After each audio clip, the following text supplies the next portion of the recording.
시작하겠습니다. 우리 성경 말씀 시편 23편 1절부터 6절까지를 다 같이 보겠습니다. 시편 23편 1절부터 6절까지 함께 읽습니다. 여호와는 나의 목자시니 내게 부족함이 없으리로다. 그가 나를 푸른 풀밭에 누이시며 쉴만한 물가로 인도하시는도다. 내 영혼을 소생시키시고 자기 이름을 위하여 의의 길로 인도하시는도다. 내가 사망의 음침한 골짜기로 다닐지라도 해를 두려워하지 않을 것은 주께서 나와 함께 하심이라. 주의 지팡이와 막대기가 나를 안위하시나이다. 주께서 내 원수의 목전에서 내게 상을 차려 주시고 기름으로 내 머리에 부으셨으니 내 잔이 넘치나이다. 내 평생의 선하심과 인자하심이 반드시 나를 따르리니 내가 여호와의 집에 영원히 살리로다. 아멘. 시인은 여호와는 나의 목자시니 내게 부족함이 없으리로다 라고 고백을 했습니다. 전능하신 여호와 하나님이 우리의 목자가 되시기 때문에 우리에게도 결코 부족함이 없을 줄로 믿습니다. 하나님께서 그렇게 말씀하셨어요. 이스라엘 백성들을 40년간 광야로 인도하신 다음에 이스라엘 백성들에게 말씀하시기를 내 하나님 여호와가 이 40년 동안에 너와 함께 하셨으므로 내게 부족함이 없었느니라 그랬어요. 이스라엘 백성들은 부족함을 느꼈죠. 왜 이렇게 부족한 것이 많은가 하고 늘 원망했는데 하나님께서 뭐라고 하셨어요? 부족함이 없었느니라 이렇게 말씀하십니다. 하나님이 없다면 없는 겁니다.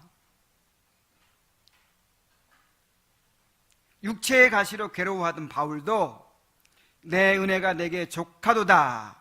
이는 내 능력이 약한 데서 온전하여 짐이니라 하고 말씀하시자 그 주님의 말씀을 듣고 자신의 여러 약한 것들에 대하여 크게 기뻐함으로 만족할 수 있었어요. 그러므로 우리가 자꾸만 부족하다고 느끼는 것은 주님이 목자 노릇을 제대로 못 하시는 거예요? 아니면 우리의 믿음의 문제가 있는 거예요? 네, 우리의 믿음의 문제가 있는 거죠. 우리가 우리의 완전한 목자 되신 주님을 잘 알지 못하기 때문이에요.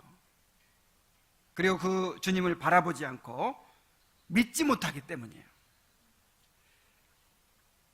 그래서 이 시편을 통해서 목자 되신 주님을 더 잘 알게 되고 더욱 깊이 신뢰하게 되기를 바랍니다. 여호와는 나의 목자시니 내가 부족함이 없으리로다 라고 고백한 시인은 이제 목자 되신 주님이 자신을 어떻게 인도하시는지를 고백합니다. 처음에 한 번에 다 하려고 했는데 너무 내용이 풍성해가지고 두 번에 하려고 했는데 또 준비하다 보니까 너무 내용이 풍성하고 좋아가지고 한 절에 한 절씩을 해야 될 것 같아요. 그래서 오늘은 그가 나를 푸른 풀밭에 누이시며 쉴만한 물가로 인도하신도다 라고 하는 2절의 고백을 이제 함께 살펴보도록 하겠습니다. 그가 나를 푸른 풀밭에 누이시며 쉴만한 물가로 인도하시는도다. 자, 먼저 이 푸른 풀밭 그리고 시냇물가라는 말을 한번 생각해 봅시다. 그 삭막한 광야 또 그 사막 같은 곳에서 푸른 풀밭 그리고 쉴 만한 이 시냇물로 인도해 주신다는 거예요. 이것을 통해서 우리가 알 수 있는 것은 주님은 우리를 풍성하게 먹이시는 목자라는 사실입니다. 우리를 풍성하게 먹이시고 우리의 필요를 공급해 주시는 완전한 목자가 되십니다. 자, 목자는 책임을 지고 양을 먹이는 사람입니다. 양에게는 풀이 필요하죠. 양은 끊임없이 풀을 먹어야 합니다. 그런데 이스라엘은 매우 건조한 기후인데다가 이 거친 광야와 험한 산지가 많아서 이 풀이 있는 곳이 별로 없어요. 제가 이스라엘을 여행하면서 놀란 것은, 저는 이스라엘 가가지고 그 푸른 풀밭, 쉴 만한 물가를 좀 보고 싶었어요. 그런데 그런 곳은 없어요. 물론 이제 북쪽 지역으로 가면 갈리부터는 좀 푸른 풀밭이 나옵니다. 그런데 정말 이해할 수 없는 것은요, 그렇게 비옥한 지역에서는 양을 안 쳐요. 아주 건조한, 어떻게 이런 데서 양이 살 수가 있을까 하는, 제가 사진으로 보여드렸죠. 그런 곳에서 양을 키워요. 근데 나중에 이제 알고 보니까 그런 비옥한 곳은 농사를 짓지, 그 농사 짓는 땅에다 양 키우고 있겠어요? 그래서 양은, 그리고 또 이제 이 건조한 지역에서 양들이 또 잘 자란답니다. 이 병이 잘 안 들고 잘 자란대요. 그 아브라함이 거주했던 곳이 남방이라고도 하고 네게브라고도 하죠. 근데 그 네게브라는 곳이 사막이에요. 이 이스라엘은, 현재 이스라엘은 이 전체 국토의 60%가 이런 사막 지역이랍니다. 그래서 그 아브라함이나 이삭이나 야곱이 그 양을 쳤던 그 지역들을 보면서, 야, 정말 어떻게 이런 곳에서 양떼를 몰고 다니면서 그렇게 양치는 일을 했을까, 그런 생각이 들었어요. 그리고 이제 베들레헴은 좀 이제 위쪽에 있기 때문에 중간쯤에 있어요. 갈릴리는 북쪽이고, 근데 북쪽으로 갈수록 조금씩 풀이 보이기 시작해요. 근데 베들레헴, 이 예루살렘 정도만 돼도 아주 삭막합니다. 아주 건조한 지역이라서 이렇게 푸른 풀밭이 없어요.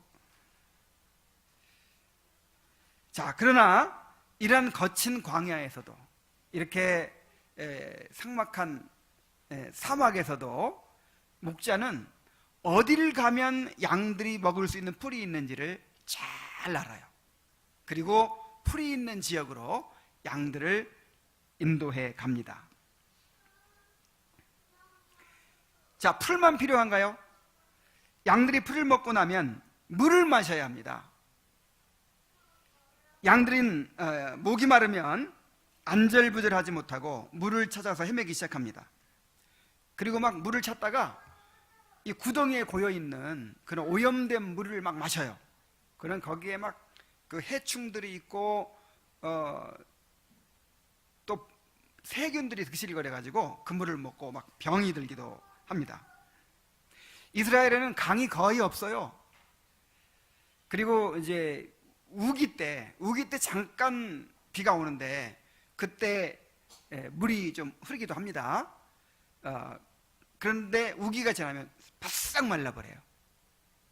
그걸 이제 와디라고 하는데, 그래서 창세기에 보면 양들을 어디서 물을 먹이죠? 쉴만한 물가로 인도하나요? 주로 우물로 인도하죠. 우물. 광야 곳곳에 이제 사람이 판 우물도 있고 저절로 솟아난 샘물도 있어서, 오아시스 같은 곳들이 있어서 그런 곳에 데리고 가서 물을 먹이는 것입니다. 목자는 어디에 물이 있는 걸 알아요. 그리고 양들이 목마르겠다 하는 것을 알아요. 그래서 이 물로 인도해서 마시게 합니다. 우리 주님이 이렇게 우리를 먹이시고 우리의 필요를 공급하시는 우리의 목자가 되십니다. 주님은 우리를 푸른 풀밭과 쉴만한 물가로 인도하십니다. 사실 이스라엘에는 푸른 풀밭과 쉴만한 물가가 뭐 거의 없죠. 우기 때 잠깐 경험할 수 있을 뿐, 그 외에 1년 중에 대개가 다 이 말라 비틀어진 풀을 먹고 살아요. 그리고 우물에서 물을 마신다든지.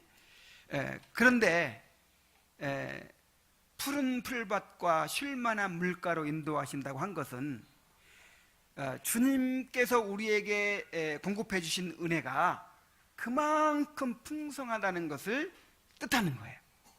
실제로 목자들이 이렇게 항상 푸른 풀밭과 쉴만한 물가로 인도한다는 뜻이 아니고, 주님은 완전한 목자가 되시기 때문에 그렇게 인도하신다는 거예요.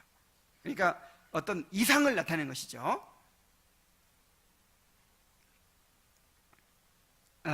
그만큼 주님께서 우리에게 베풀어 주신 은혜가 풍성하다는 의미죠. 시편 34편 9절부터 10절까지 한번 보겠습니다.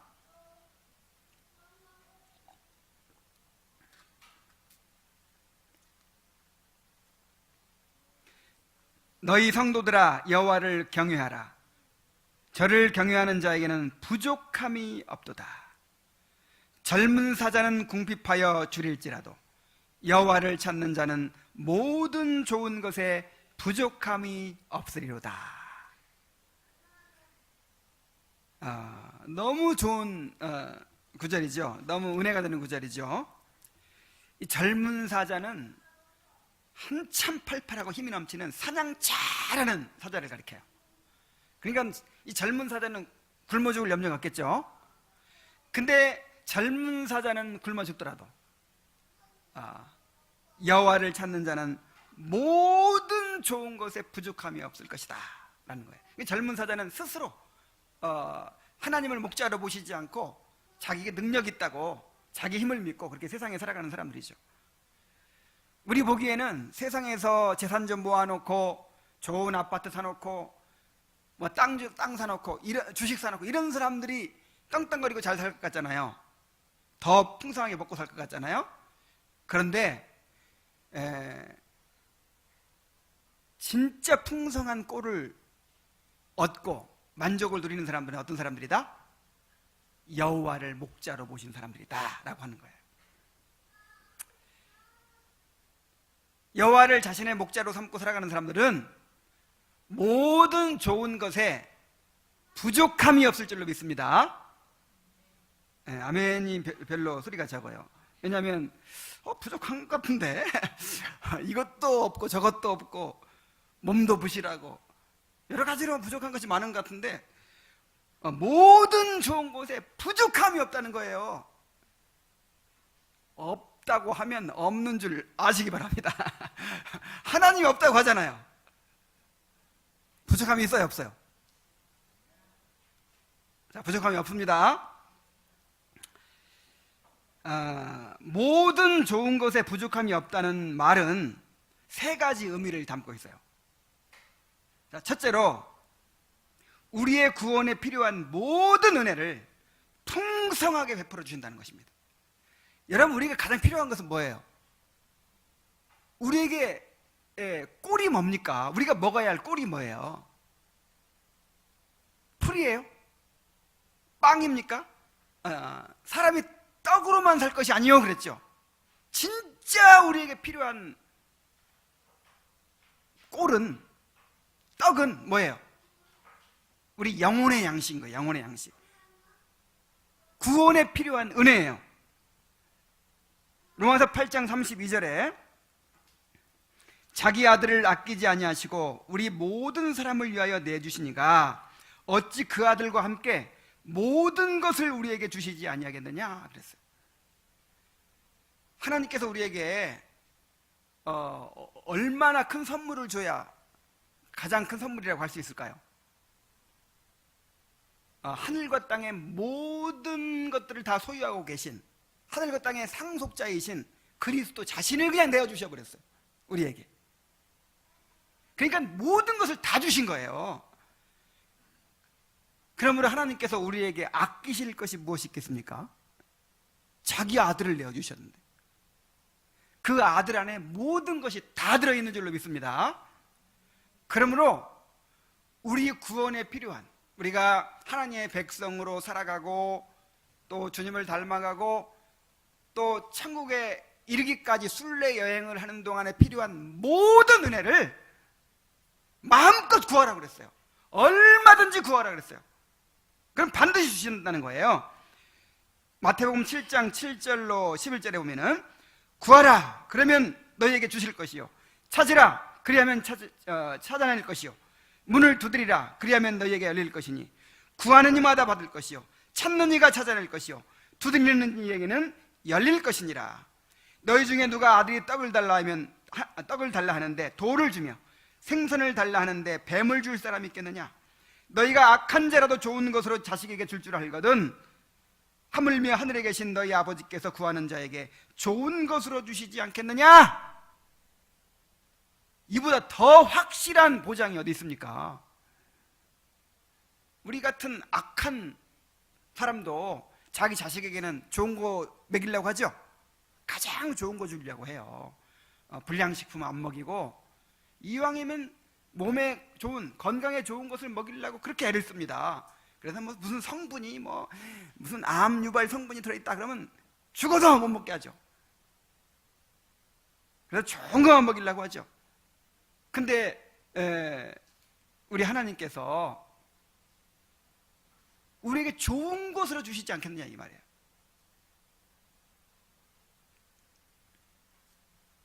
여러분 구하십시오. 하나님께서 얼마든지 다 주신다고 아주 그냥 강조에 또 강조를 주님께서 해주셨어요.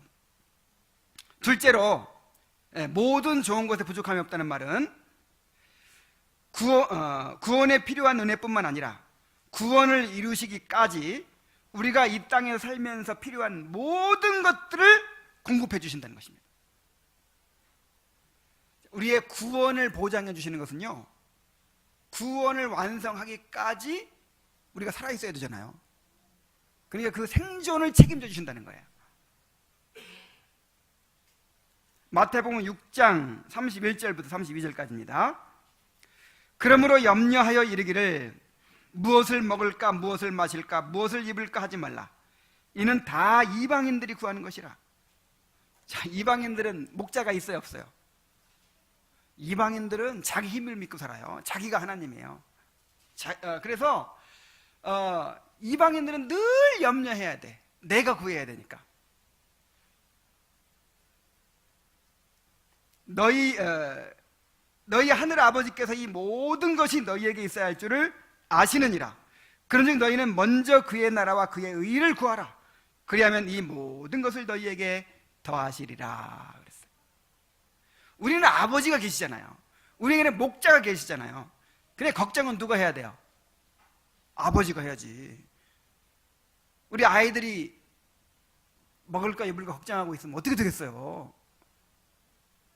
아이들은 아빠가 최고인 줄 알고 아빠만 있으면 그냥 모든 게 다 공급될 것을 알고 그렇게 자라나야 돼요.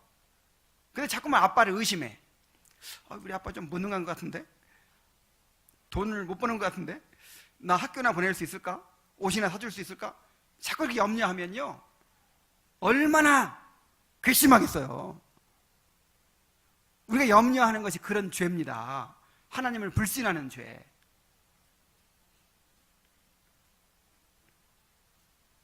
우리는 무엇을 먹을까, 무엇을 입을까, 뭘 마실까 이거 걱정하지 말고 뭐 걱정하라고요? 그의 나라와 그의 의를 걱정하라고요. 어떻게 하면 내가 이 죄를 벗어버릴 수 있을까? 이것 때문에 고민하고 밤잠 이루지 못하고 그렇게 하라고요. 어떻게 하면 영혼을 구원할 수 있을까? 어떻게 하면 내가 더 사랑을 실천할 수 있을까? 어떻게 하면 내가 이 못된 성질을 고칠 수 있을까? 어떻게 하면 내가 더 순종하는 주님의 자녀가 될 수 있을까? 이런 거를 가지고 고민하란 말이에요. 어떻게 하면 이 교회를 바르게 세울 수 있을까? 어떻게 하면 내가 하나님 앞에 정말 기쁘시게 하는, 하나님을 기쁘시게 하는 그런 삶을 살 수 있을까? 그의 나라와 그의 의를 구하고 그걸 가지고 염려하고 그걸 가지고 간구하란 말이에요.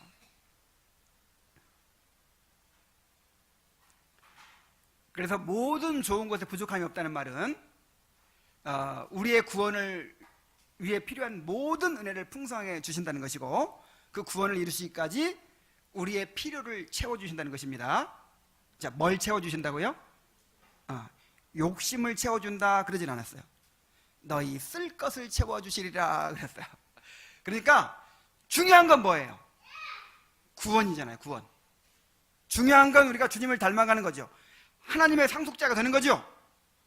그리스도 안에 있는 모든 신령한 복을 다 소유했는데 이 땅에서 잠시 있다가 없어져 버릴 그런 것들을 집착하면서 살면 되겠습니까? 그래서 그 영원한 나라를 상속하는 그 상속자가 되기 위해서 진짜 훌륭하게 키울 자식들은 좋은 학교 보내죠. 좋은 학교 보내가지고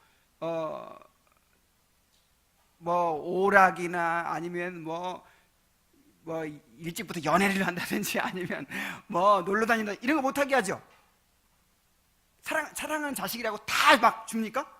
가고 싶은 데 다 가라, 하고 싶은 거 다 해라 막 합니까? 오히려 자기 재산을 물려줄 상속자한테는요 아주 더 가혹하게 훈련을 시켜요. 그래서 욕심껏 주지 않습니다. 욕심껏 다 줘버리면 어떻게 돼요? 그럼 진짜 큰 것을 놓친단 말이에요. 그래서 우리에게 이렇게 모든 걸 다 주시지 않는 거예요. 그러니까 그 하나님의 구원 계획의 측면에서 보면 하나님께서 우리에게 진짜 하늘에 속한 신령한 모든 복을 주시고자 하는 그 계획의 입장에서 보면 좋은 것에 부족함이 있어요, 없어요? 없는 거예요. 합력하여 선을 이루시는 거예요. 모든 좋은 것에 부족함이 없습니다. 자, 부족함이 없다는 걸 믿으세요. 정말 우리에게 주신 것은 꼭 필요했으니까 주신 것이고, 안 주신 것은 아직 안 필요하니까 안 주신 거예요. 그렇게 믿어요. 하나님을 믿으세요. 그리고 셋째로, 모든 좋은 것에 부족함이 없다는 말은 우리에게 참된 만족을 주신다는 것입니다.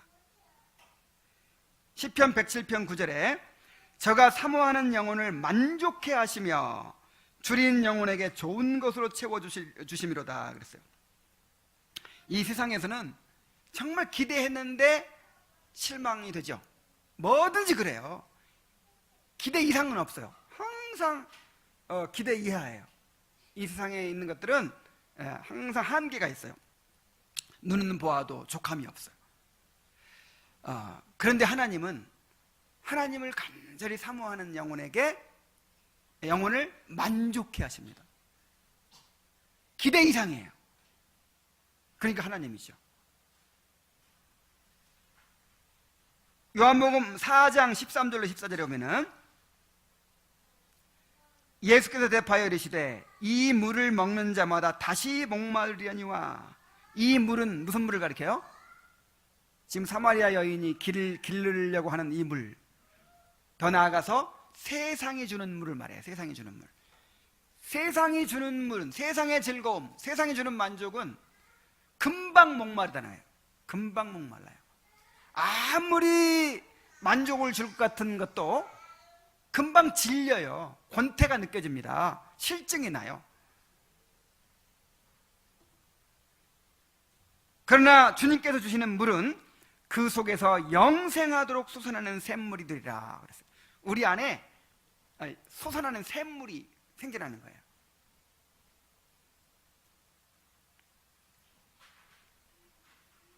또 요한복음 6장 35절에 보면은 예수께서 가라사대 내가 곧 생명의 떡이요 내게 오는 자는 결코 줄이지 아니할 터이요 나를 믿는 자는 영원히 목마르지 아니하리라 그랬어요. 자, 누가 생명의 떡이라고요? 그러니까 예수님 자신이 생명의 떡이 되신다는 거예요. 예수님이 살과 피를 우리에게 내어주셔서 우리가 예수님을 먹고 사는 거예요. 요한복음 6장 54절부터 57절에 보면은 55절에 보면은 내 살을 먹고 내 피를 마시는 자는 영생을 가졌고 마지막 날에 내가 그를 다시 살리리니 내 살은 참된 양식이요 내 피는 참된 음료로다 이렇게 말씀하셨어요. 그러니까 예수님께서 우리의 목자가 되셔서 우리의 구원에 필요한 모든 은혜를 주시고 우리가 구원을 이루기까지 모든 육신의 필요까지 채워주시고 우리를 만족해 주시는 이 모든 은혜는 어디서 나오는 거예요? 예수님 안에서 나오는 거예요. 예수님께서 우리를 위해 이루신 구속이 있죠. 구속의 사역이 있죠. 그러니까 주님께서 이 땅에 오셔서 십자가에 달려 죽으시고 부활하심으로 우리를 위한 구속의 은혜를 다 벌어놓으셨어요. 그리고 우리 주님이 처음부터 가지신 신성의 모든 충만함이 있죠. 이것이 주님 안에 다 있어요. 그 안에는 신성의 모든 충만한 육체로 거하신다 그랬잖아요. 그 모든 충만한 데서 우리가 받는 거예요. 그래서 우리가 그의 충만한 데서 받으니 은혜 위에 은혜를 하라. 은혜를 받고 또 받고 또 받고 또 받고 풍성한 은혜를 받게 된다는 거예요. 예수님이 아예 그냥 자기를 우리에게 양식으로 내어주셨다니까요.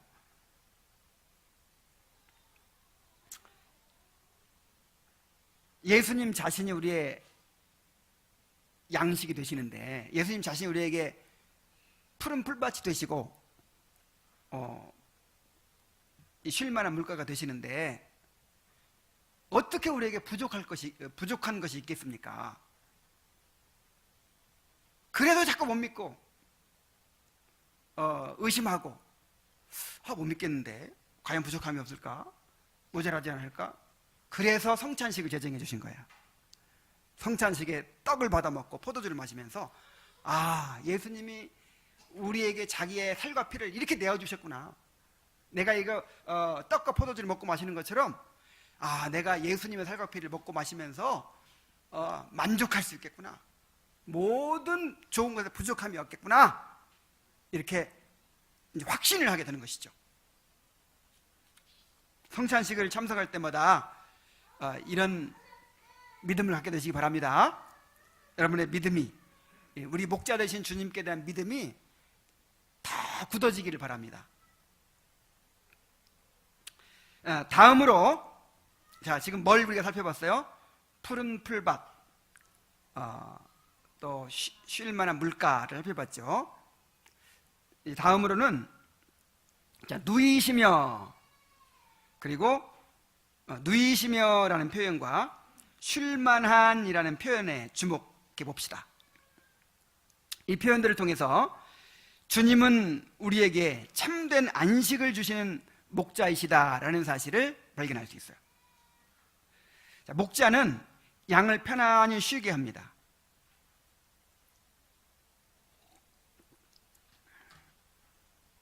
푸른 풀밭에 누인다 그랬죠? 근데 양은요, 여간해서 눕지를 않는답니다. 굉장히 예민한 동물이라 여간해서 눕지 않고 4가지 조건이 반드시 갖춰져야만 눕는데요. 그 4가지 조건이 뭐냐면, 첫째로 양들은 소심하고 겁이 많아서 맹수들의 울음소리가 들리거나 작은 동물들의 움직임만 있어도 불안해서 눕지를 못합니다. 토끼 한 마리만 뛰어가도요, 이렇게 놀래가지고 불안해한다는 거예요. 이 강아지 한 마리가 막 와도요, 양들이 그냥 큰 소동이 일어난대요. 그래서 그 호주 같은 데서는 양을 대량으로 방목하는 호주 같은 데는 뭘 사용하죠? 개를 사용하죠. 개. 그 자기보다 등치가 작은 개한테도 그냥 벌벌 떨고 막 또 이렇게 꼼짝 못하는 거예요.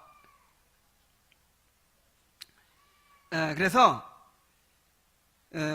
양들은 아무 두려움이 없이 마음이 편안해져야만 누울 수 있어요. 그리고 둘째로, 양들은 무리 안에서 끊임없이 서로 경쟁하고 밀치고 들이받고 싸웁니다. 양들도 나름대로 이 위계 질서가 있대요.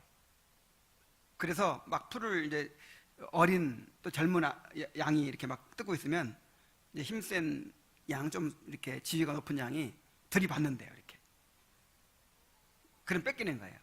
그냥 끊임없이 들이받고 밀치고 그냥 다른 먹으면서 다른 양 신경 쓰고 그렇게 막 경쟁하고 끊임없이 그래요.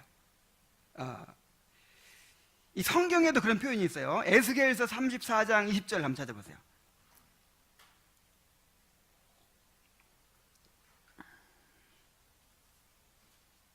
에스겔 34장 20절 21절. 그러므로 주 여호와께서 그들에게 이같이 말씀하시되 나 곧 내가 살찐 양과 파리한 양 사이에서 심판하리라. 너희가 옆구리와 어깨로 밀어뜨리고 모든 병든 자를 뿔로 받아 무리를 밖으로 흩어지게 하노다. 그러니까 지금 양들의 모습을 묘사한 거예요. 여러분, 지금 우리 양떼가 이 주님의 교회라는데 모여있죠? 근데 교회는 서로 섬겨야죠. 나의 유익을 구하는 건 다른 사람의 유익을 구해야죠. 근데 양들이 자기 유익만 구하는 거야. 나만 좋은 풀 뜯어먹겠다는 거야. 나만. 그래가지고 막 밀치고 막 머리로 박고 힘약한 양 쫓아내고, 그래서 살찐 양은 더 살찌고 파리한 양은 더 파리하고. 지금 이스라엘 백성들의 모습이 그렇게 양떼처럼 됐기 때문에 하나님께서 심판하신다는 거예요. 자, 양들은 다른 양들과 불편함이 없어야, 다른 양들과 관계에서 불편함이 없어야 누울 수 있어요. 우리도 똑같죠. 막 서로 갈등하고 누구 시기하고 막 누구 미운 사람 생기고 막 그러면 안식이 없죠, 마음에. 네. 불편함이 없어야. 그게 화평이라고 해요. 화평을 누리죠.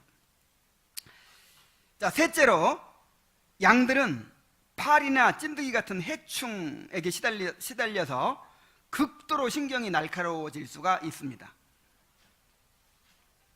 그러므로 이런 해충들로부터도 시달림을 받지 않아야 누울 수가 있어요. 자꾸만 막 찐득이가 붙어서 괴롭게 한다든지, 아니면 이 코파리 같은, 파리가 왱왱왱 하면서 코로 쏙 들어가고 그리고 심지어 코 속에다가 알을 낳기도 한대요. 그게 막 이렇게 이제 이 속으로 막 파고 들어가면 양이 막 발광을 한다는 거예요. 그래서 파리 한 마리에도 그렇게 그냥 시달리고 눕지를 못해요.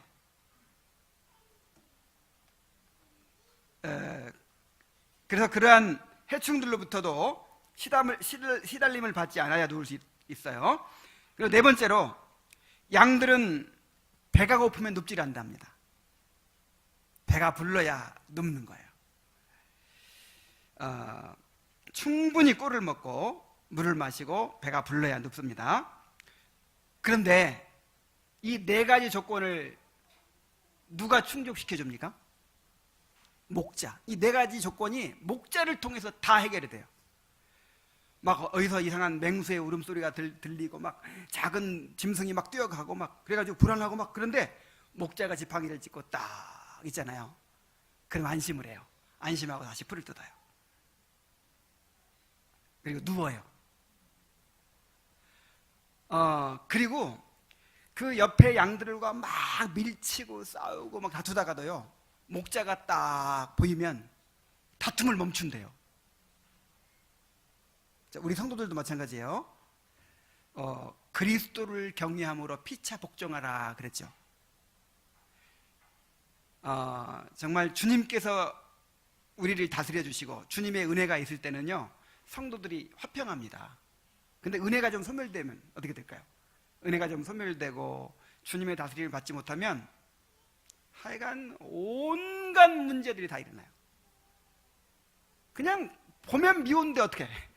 보면 미운 생각이 들고 다 그냥 거슬려 보이고 괜히 그냥 오해하고 지나가다 그냥 쓱 바라보는 그 눈빛까지도 그냥 다 자기 나름대로 상상을 하고 문제에 꼬리를 물고 오해에 꼬리를 물고 이런 것이 그냥 뭐 대화를 통해 해결돼요?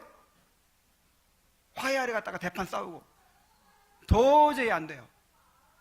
근데 우리가 그리스도를 경외하게 될 때, 하나님의 말씀의 권위 앞에서 우리가 다스림을 받게 될 때 평안해집니다.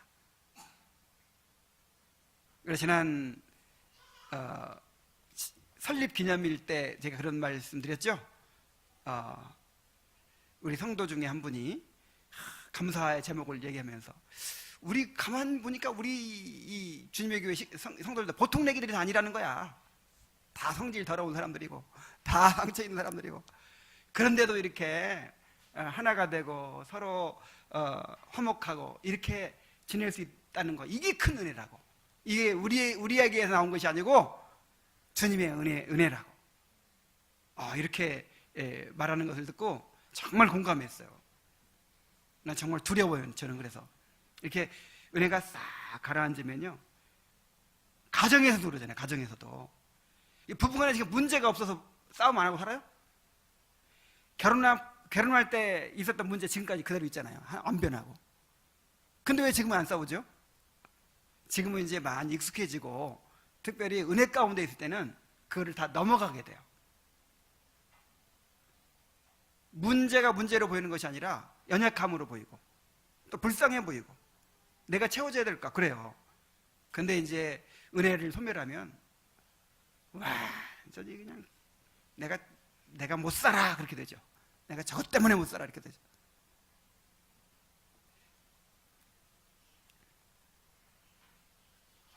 또 양들은 이제 이 해충 같은 것들로부터 이렇게 시달림을 받아서 눕지를 못하는데 목자가 그런 것도 해결해 주는 거예요. 찐득이 같은 것도 다 해결해 주고 해충도 쫓아주고 약을 발라주고 그리고 무엇보다도 풍성하게 먹여주지요.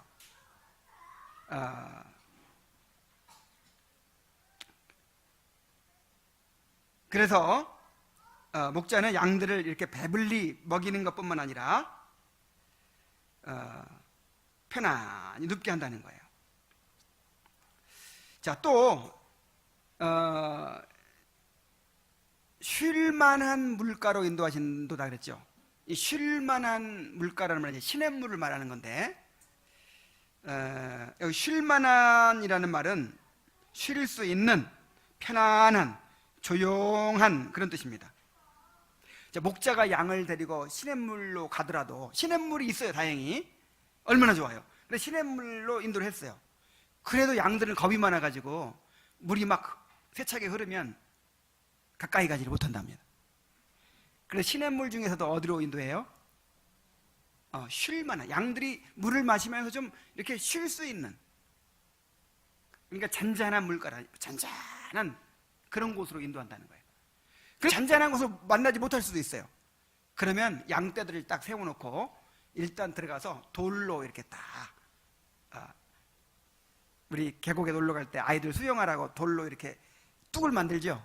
그렇듯이 뚝을 돌로 딱 싸가지고 물을 잔잔하게 만든 다음에 양들로 하여금 먹게 한다는 거예요. 이렇게 목자는 양들을 단지 먹여주는 것만이 아니라 양들이 편안히 쉴 수 있게 해줍니다. 그래서 양들이 눕는다 그러지 않고 어떻게 한다? 그가 나를 누이신다 이렇게 수동형으로 말한 거예요.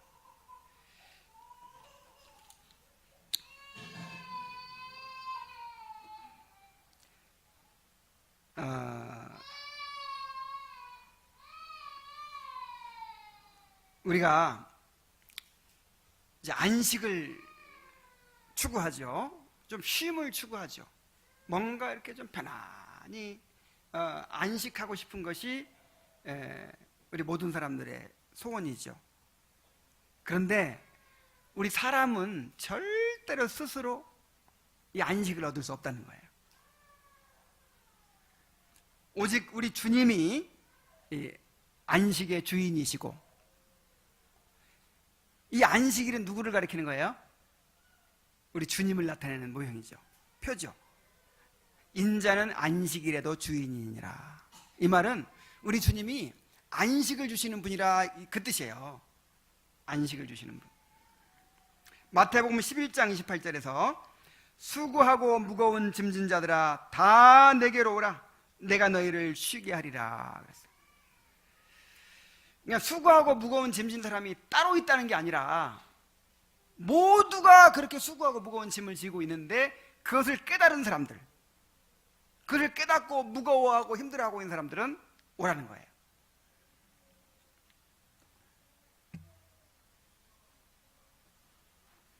자, 왜 사람들이 안식을 누릴 수 없습니까? 그것은 안식의 근원인 우리 주님을 떠났기 때문이고 죄의 짐에 눌리고 율법의 짐에 눌려있기 때문입니다. 수고하고 무거운 짐은 이 죄짐을 말하는 거예요. 이 율법의 짐을 말하는 거예요. 모든 사람들에게 죄의 짐이 있죠. 그리고 모든 사람들이 행위 언약 가운데 있죠. 율법을 완전하게 지키지 못하면 그 율법의 저주를 받게 되겠단 말이에요. 모든 사람들이. 그래, 그게 짐이에요, 짐. 그런데 이거를 이제 알지 못하고 살아가죠. 그런데 그걸 깨달은 사람은 어때요? 이제 그 철로역정의 크리스찬처럼 그때부터 이제 무거워지기 시작하는 거예요. 아, 내가 어떻게 해야 구원을 얻으리까 이렇게 되는 거죠. 그런 사람은 복이 있는 사람인 거예요. 자, 우리 주님이 왜 안식의 근원이 되십니까?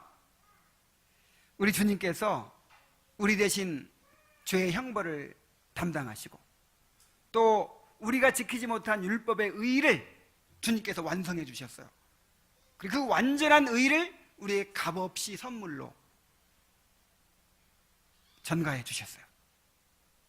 그래서 주님 안에 참된 안식이 있는 것입니다. 또한 우리를 쉬지 못하게 만드는 모든 문제들로부터 우리를 자유케 하여 주심으로 안식을 누리게 하십니다. 주님은 두려움과 염려에서 우리를 벗어나게 해주십니다. 갈등과 불화에서 벗어나게 해주십니다. 주님 자신이 우리의 위로와 상급이 되어 주심으로 우리가 만족을 얻고 안식을 누리게 하십니다. 그래서 시편 4편 3절에 보면은 4편 8절에 보면은 내가 평안히 눕고 자기도 하리니 나를 안전히 살게 하시는 이는 오직 여호와시니라 그랬어요. 내가 평안히 눕고 자기도 하리니 나를 안전히 살게 하시는 이는 오직 누구시라?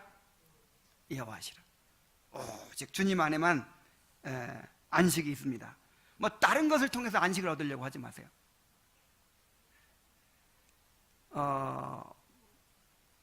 모든 보험들 막 치매보험 무슨 까지 다 들어놓고 돈 벌어놓고 집 사놓고 그러면 안식할 수 있나요? 여러분이 영혼의 심령의 안식은 그런 물질에서 오는 게 아니라니까요. 이 환경적 조건에서 오는 게 아니에요. 영적인 문제, 영적인 문제. 그래서 아우구스티누스가 이렇게 고백을 했죠. 우리 마음은 당신 안에서 안식하기 전까지는 쉴 수 없나이다. 양들이 목자를 통해서 쉼을 얻는 것처럼 주님 안에서 안식을 누리게 되기를 바랍니다. 자, 이제 인도하시는도다라는 구절을 주목해 봅시다. 우리 푸른 풀밭과 이 물가를 살펴봤고, 그 다음에 누이시며 또 쉴만한이라는 구절을 살펴봤고, 이제 인도하시는도다라는 구절을 한번 묵상해 봅시다. 주님은 우리를 인도하시는 목자이십니다.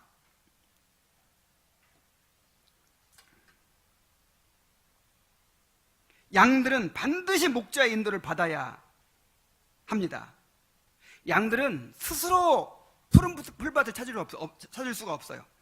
스스로의 힘으로 쉴 만한 물가로 갈 수가 없어요. 반드시 누가 인도해 줘야 돼요? 목자가 인도해 주어야 합니다. 그래서 반드시 목자가 인도해 주셔야 한다라는 말은 양의 입장에서 보면 어떤 뜻이에요? 목자를 잘 따라가야 된다. 목자의 인도를 잘 따라야 된다. 그 뜻이에요.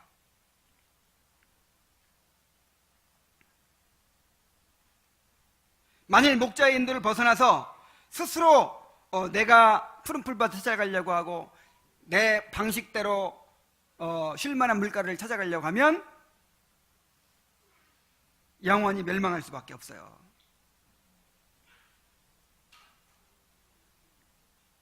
그래서 여러분, 지난주에도 말씀드렸지만 여호와는 나의 목자시니라는 말씀을 깨닫기 위해서는 자신이 철저하게 무력한 양이라는 사실을 먼저 깨달아야 돼요. 파스칼은 이런 말을 했습니다. 우리의 비참함을 알지 못하고 하나님을 알게 되면 오만한 종교인이 된다 그랬어요. 오늘날 기독교의 문제가 뭐예요? 내가 주인됨을 몰라요. 자신의 부패를 몰라요. 계속해서 이걸 알아가야 되거든요. 계속. 그래야 나를 아는 지식과 하나님을 아는 지식이 연결되어 있기 때문에 하나님을 올바로 알아갈 수 있는데 나를 몰라요. 그걸 말해주지 않기 때문에 몰라요. 교회에서 죄를 책망하고 지적하는 그런 얘기하면 안 오잖아요. 그러니까 항상 위로하고 당신은 사랑받기 위해 태어난 사람입니다. 하나님 당신을 사랑하십니다.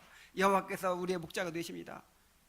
우리가 얼마나 무력하고 부패한 죄인인 거는 모른 채로 뭐만 알아요? 하나님이 우리를 어떻게 해주신다. 하나님이 우리를 어떻게 해주신다. 요거만 자꾸만 듣는 거예요. 그러니까 뭐가 돼요?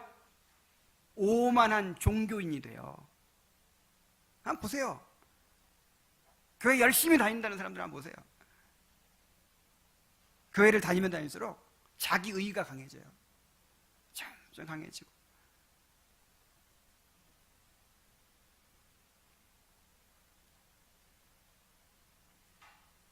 자신이 목자가 없이는 한시도 살 수 없는 존재임을 알아야 합니다. 근데 목자 없이 살던데? 목자 없이도 잘 살아가던데? 그죠?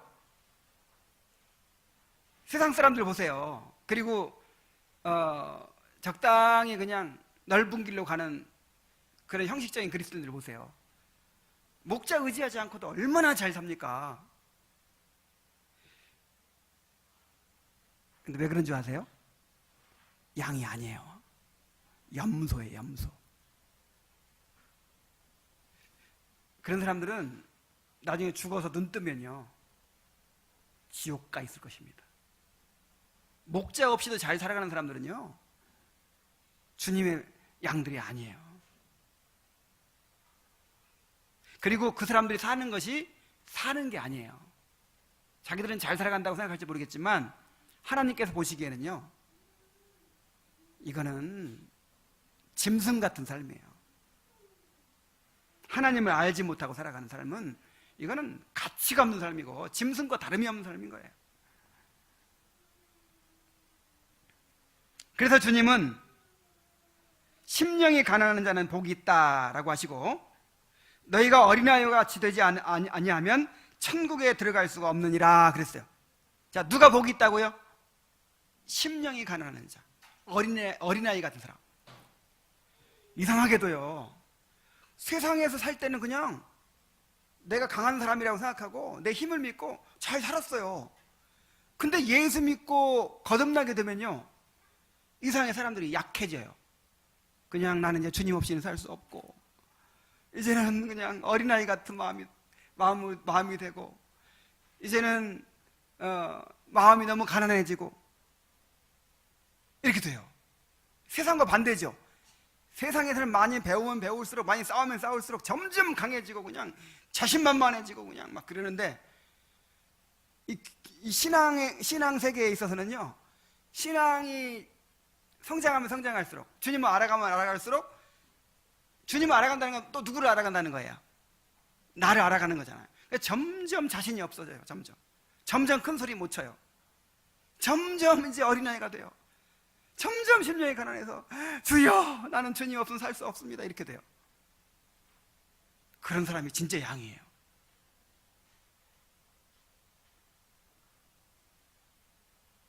정말 은혜의 수단을 사모하고, 주님의 은혜가 없이는 내가 하루도 살 수 없다고 그렇게 절박한 마음을 가지고 주님을 의지하는 사람, 그런 사람이 복이 있다는 거예요.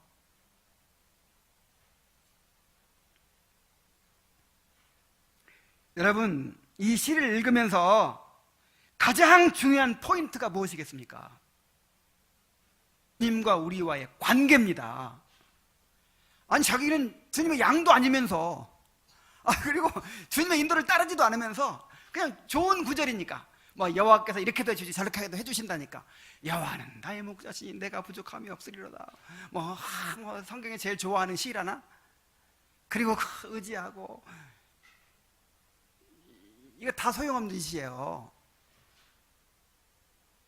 아니, 자기 양도 아닌데 인도하는 목자는 없어요. 내 양을 내가 책임지고 인도하는 거예요. 내 양을 위해서 목숨 버리는 거예요. 주님은 모든 사람의 구세주가 아니에요. 자기 백성을 저희 죄에서 구원할 자이심이라 그랬어요. 먼저 자기 백성이 돼야 돼. 그래서 여러분, 이 시를 보면서 이 관계를 봐야 돼. 관계. 여호와는 누구의 목자시니? 나의 목자시니 그러잖아요. 여호와는 세상 모든 사람의 목자시니 그러지 않고 나의 목자시니. 그가 누구를 푸른 초장에 누이신다? 나를. 이렇게 주님과 내가 양과 목자의 관계가 확고한 상태에서 주장할 수 있는 말씀이란 말이에요.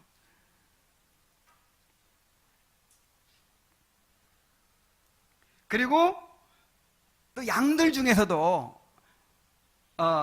아주 목자의 인도를 잘 따르는 양이 있고, 아주 뺀들거리면서 그냥 고집 세고 어떻게든지 생각대로 막 제멋대로 가려고 하는 양들도 있죠. 그런데 내가 과연 그 좋은 양인가, 주님의 인도를 잘 따르는 양인가, 그거를 생각해야 돼요.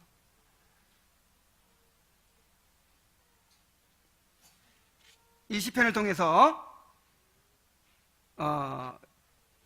주님의 인도를 잘 따라가겠다고 굳게 결심하게 되시길 바랍니다. 자, 그런데 중요한 문제가 있어요. 주님의 인도를 잘 따라가려면 주님께서 우리를 어떻게 인도하시는지를 알아야 되겠죠. 자, 주님이 우리를 어떻게 인도하십니까? 자, 주님이 아브라함을 어떻게 인도하시던가요? 주님이 이스라엘 백성을 어떻게 인도하시던가요? 자, 주님이 어떻게 인도하세요? 성경 계시가 완성되기 전에, 주님이 오셔서 모든 예언을 완성하시기 전에는 환나 꿈이나 아니면 직접 현현을 통해서 막 사람의 모습으로 나타나시죠. 이렇게 인도하셨어요. 그리고 이스라엘 백성들 같은 경우에는 구름 기둥과 불 기둥으로 인도하시고, 성막을 통해서 인도하시고, 그 다음에 나중에 이제 신장 국가가 형성되고 나서 그리스도의 모형인 왕과 제사장과 선지자를 통해서 인도하셨어요. 그러니까 주님의 인도를 받는다는 게 뭐예요? 그 사람들에게 그 선지자와 왕과 제사장이 인도하는 대로 가는 거예요. 그들을 통해서 인도하시는 주님의 인도의 순서. 자, 오늘날에는 어떻게 인도하실까요, 그러면?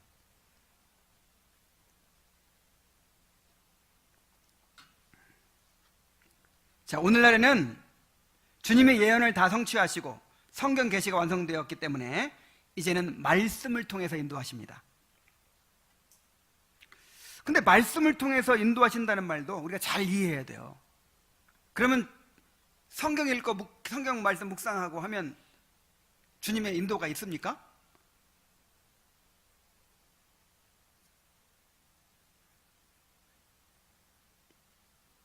말씀을 통해서 우리를 인도하시는데 모호하게 우리를 인도하시지 않습니다.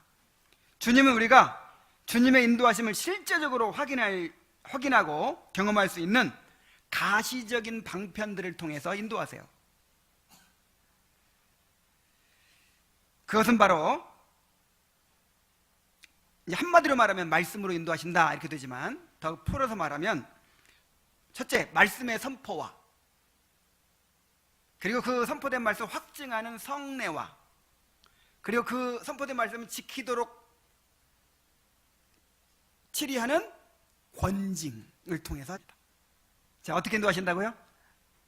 말씀과 성례와 권징을 통해서 인도하십니다.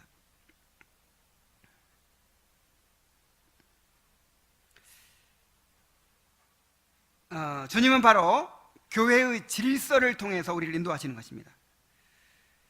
자, 우리가 푸른 풀밭과 쉴 만한 물가를 경험할 수 있는 곳이 어디예요? 바로 교회예요. 교회.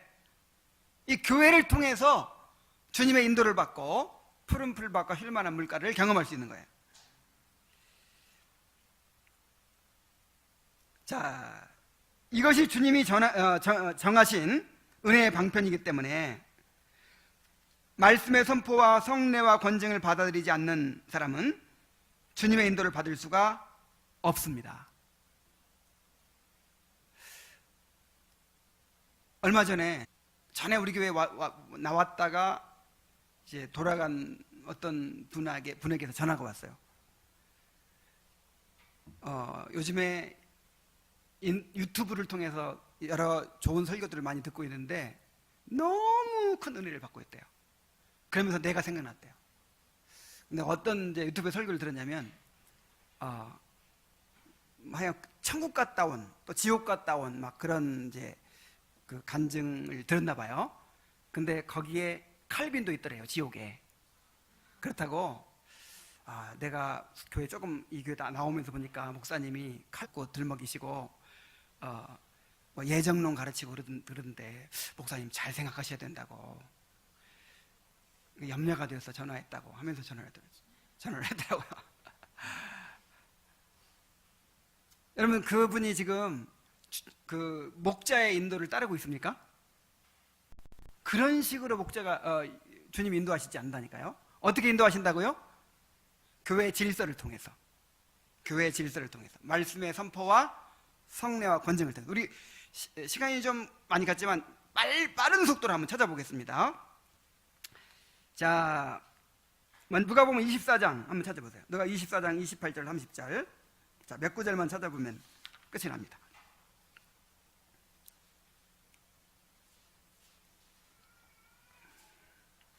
자, 함께 읽겠어요. 시작. 너희는 나의 모든 시험 중에 항상 나와 함께한 자들인즉. 22장 28절 30절. 너희는 나의 모든 시험 중에 항상 나와 함께한 자들인즉 내 아버지께서 나라를 내게 맡기신 것 같이 나도 너희를 맡겨 너희로 내 나라에 있어 내 상에서 먹고 마시며 또는 보좌에 앉아 이스라엘 12지파를 다스리게 하려 하노라. 이게 무슨 내용이에요? 여기서 나라가 뭐예요? 나라. 자, 나라는 주님의 다스림, 주님의 통치를 가리키죠. 그리고 그런데 여기서는 주님의 통치를 받는 주님의 백성들을 가리켜요. 다시 말하면 교회를 가리켜요. 교회. 그래서 지금 주님께서 승천하시면서 교회를 누구한테 맡기고 있어요? 사도들에게 맡겨서 다스리게 하려고 하시는 거예요.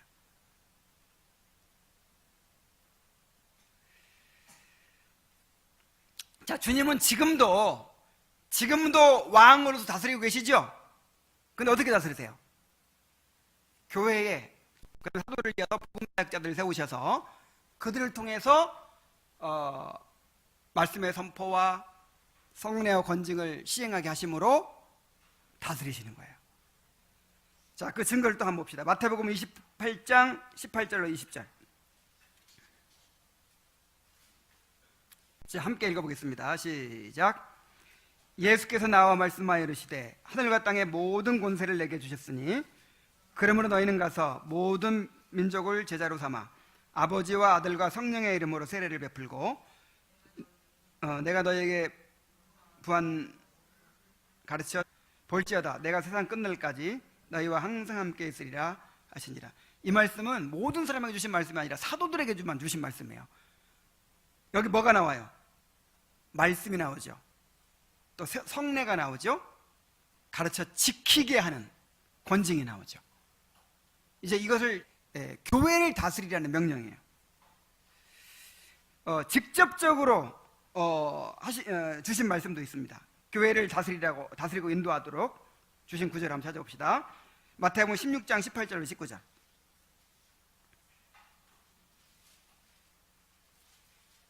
함께 읽어보겠어요. 시작. 또 내가 내게 이르노니 너는 베드로라. 이 반석 위에 내 교회를 세우리니 음부의 권세가 이기지 못하리라. 내가 천국 열쇠를 내게 주리니 내가 땅에서 무엇이든지 매면 하늘에서도 매일 것이요 내가 땅에서 무언 하늘에서도 풀리리라. 자, 베드로한테 주님께서 뭘 주셨어요? 천국 열쇠. 이 베드로는 사도들의 대표죠. 사도들의 대표이고 더 나아가서 이제 복음 사역자들을 가리키는 거예요. 교회의 직분자들을 가리키는 거예요. 자, 사도들에게 또 직분자들에게 뭘 줬어요? 천국 열쇠. 천국 열쇠는 천국 문을 열 수도 있고 닫을 수도 있는, 말하자면 교회를 다스리는 권세를 말하는 거예요. 그 권세를 이 교회에 주셨어요. 교회 지도자들에게 주셨어요. 그래서 하이델베르크 요리문답 83 천국 열쇠가 무엇입니까? 했을 때 거룩한 복음의 강설과 교회의 권징인데 이 두 가지를 통하여 믿는 자에게는 천국이 열리고 믿지 않는 자에게는 닫힙니다. 그랬어요. 그러니까 거룩한 복음의 강설, 말씀 선포하는 거, 두 가지로 말했으니까 성례까지 포함되죠. 그리고 또 뭐라고요? 권징. 이 두 가지가 천국 열쇠라는 거예요. 이걸 통해서 천국 문을 열기도 하고 닫기도 해요. 만약에 복음의 말씀을 전할 때 그 말씀의 치리를 받아서 받아들이면, 믿으면, 그런데 복음의 말씀을 전할 때 그걸 안 받아들여요. 그럼 그 사람에게는 천국 문이 닫혀버려요. 누구한테 달린 거예요? 복음을 전하는 일에 달린 거예요. 권징, 교회의 이름으로 두세 사람이 내 이름으로 모인 건 나도 너희 중에 있느니라 그랬죠. 이거는 권징에 대해 말씀하신 거예요. 그래서 땅에서 무엇이든지 매면 하늘에서도 매이고 땅에서 풀면 하늘에서 풀리리라. 교회를 치리하는 권세를 주신 거예요. 요한계시록에 보면 천인의 특징을 이렇게 얘기합니다. 그들은 어린 양이 인도하시는 대로 어디든지 따라가는 자라 그랬어요. 그러니까 양은요 내 방식대로 길을 가서는 안 돼요. 길이 왜 이렇게 험합니까? 좀 평지로 갑시다. 이런 식으로 불평하면 안 돼요. 목자가 산골짜기로 가면 산골짜기로 따라가야 되고, 또 평지로 가면 평지로 따라가야 되고, 광야로 가면 광야로 따라가야 돼요. 목자가 인도하시는 대로 따라가야 돼요. 목자를 따라가야 돼요. 목자가 인도하는 방편을 받아들여야 돼요. 예수님을 믿는다고 하면서도 교회의 가르침과 치리에 순종하지 않으면 주님의 양이라고 할 수 없습니다. 이런 사람들은 양이더라도 교회에 해를 끼치는 아주 못된 양입니다. 이 목자가 푸른 풀밭으로 인도하고 그 다음에 쉴만한 물가로 인도해도요, 그 중에 꼭 그냥 딴 데로 가고 딴짓하고, 푸른 풀밭 먹으라고 했는데 이상하게 독초 같은 거 그냥 이상한 풀 뜯어먹고, 잔잔한 신냇물 굳이 자기는 구덩이에 그냥 그 웅덩이에 그냥 흙탕물을 마시고, 꼭 이런 양들이 있대요. 근데 그런 양들은 굉장히 양떼에게 해를 끼친다는 거예요. 왜 그럴까요? 따라가잖아요. 저 양은 저 물 먹네? 나도 가야지. 따라가잖아요. 교회 안에 이렇게 주님의 인도를 제대로 따르지 않는 제멋대로인 그런 양이 있으면 다른 양들까지 다 그렇게 따라가게 된단 말이에요. 그래서 그 양을 버릇을 고쳐야죠. 그래서 하다 안 되면 다리를 부러뜨려요. 그리고 나중에는 그래도 안 되면 잡아먹어요. 그냥 잡아먹어버린대요.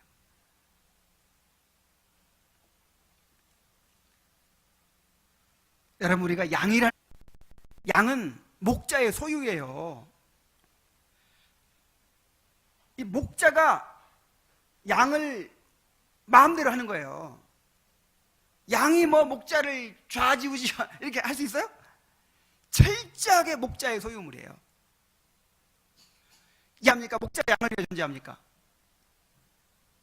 양이 목자를 위해 존재하죠. 우리가 주님의 양이라는 것은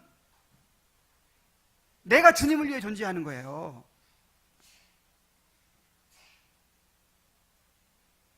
그래서 믿음 좋다고 내가 하나님을 좌지우지할 것 같이 점점 그렇게 되죠. 이게 오만한 종교인이에요. 오만한 종교인. 정말 제대로 양으로서 주님을 따르는 사람들은 점점 내가 죽어요. 점점 내 주장이 없어지고 내 권리가 없어지고, 바울이 예수 그리스도 바울이요 하고 소개했던 것처럼 항상 자신은 주님의 소유이고 주님의 뜻을 순종해야 되는 그런 사람으로 인식하고 사는 거예요. 이런 좋은 양들이 되시기 바랍니다. 들이받는 양 되지 말고 좋은 양 되세요. 자꾸 딴 길로 자기 방식대로 교회의 가르침과 치리를 받아들이지 않고 자꾸만 자기 방식대로 그렇게 주님의 인도를 받으려고 하지 말고 주님께서 허락하신 방편을 신실하게 따르는 그런 좋은 양들 되시기 바랍니다. 기도하겠습니다. 하나님 아버지, 주님께서 우리를 푸른 풀밭으로 쉴만한 물가로 인도해 주시는 것을 감사드립니다.